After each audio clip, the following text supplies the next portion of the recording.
with National Guard, being deployed to multiple cities across the country, and everything associated with that, with the legal cases. And I'd love to get your take, if you can, not just on the general picture, but maybe how things are in Maryland and where that might be headed, because I know there's Baltimore was mentioned as a potential target, for the Republican administration to send troops in there. So I would love to hear, especially from your uh, perspective of being a delegate and a veteran, what your take is on that.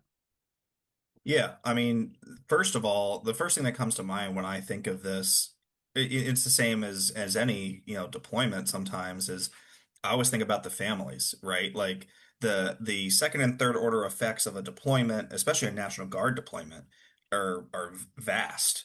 For those individual soldiers or Air National Guardsmen, it's their other job that they have, it's their spouses, their children, the ripple effects of any deployment are vast, right? So you want to make sure that the mission that they're being sent to is worthwhile and just. And um, I can't think of a less worthwhile deployment for our citizen soldiers than deploying to Chicago or Baltimore.